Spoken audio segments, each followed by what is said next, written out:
Gentlemen cinema తర్వాత Malayali ముద్దుగుమ్మ Nivetha Thomas అద్భుత అభినయంపై అన్ని వర్గాల నుంచి ప్రశంసలు వ్యక్తమయ్యాయి. తాజాగా నిన్ను కోరి సినిమాలో చూసిన తర్వాత నివేదా వన్ షో వండర్ కాదు అని స్పష్టం చేసింది. నిన్ను కోరి చిత్రంలో నివేదా నటన ముందు నాని కూడా చిన్నపోయిందా అనే ఫీలింగ్ ను కలిగించింది. ఇటీవల మీడియాతో మాట్లాడుతూ తన సక్సెస్ ఆనందాన్ని పంచుకుంది. జెంటిల్మెన్ సినిమా షూటింగ్ అప్పుడు నాకు టాలీవుడ్ అంతా కొత్త. ప్రస్తుతం చాలా పరిచయాలు ఏర్పడ్డాయి. నిన్ను కోరి సినిమా షూటింగ్ లో నానితో ఏర్పడిన పరిచయం ఇప్పుడు బలమైన స్నేహంగా మారింది. నాని చాలా సరదాగా ఉంటాడు. స్టార్ అనే ఈగో ఎక్కడా కనిపించదు. తన సహాయం కావాల్సి వస్తే ముందు వెనక ఆలోచించకుండా చొరవ తీసుకుంటాడు అని నివేదా చెప్పింది. ప్రస్తుతం జూనియర్ ఎన్టీఆర్ నటిస్తున్న జై లవకుశ చిత్రంలో నటిస్తున్నాను. 3వ చిత్రంతోని ఎన్టీఆర్ సరసన నటించడం అదృష్టంగా భావిస్తున్నాను.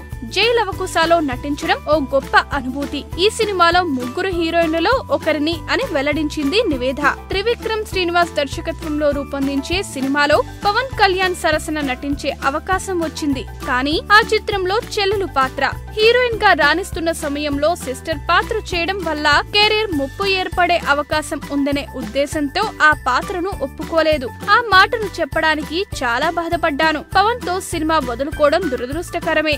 మున్ముందు ఆయనతో కలిసి నటించే అవకాశం వస్తే తప్పకుండా చేస్తాను అని నివేదా తెలిపింది. నటన పరంగా గ్లామర్ గా కనిపించడం తప్పనిసరి. అలాగని అవకాశాల కోసం హద్దుమీరను. మితిమీరిన గ్లామర్ ను ఒలకబోయడం నా వల్ల కాదు. పాత్రకు తగినట్టుగా హుందాగా అనిపిస్తే గ్లామర్ పాత్రలో కనిపిస్తాను. నటన పరంగా ఎలాంటి పరిమితులు నాకు లేవు అని ఆమె అన్నారు.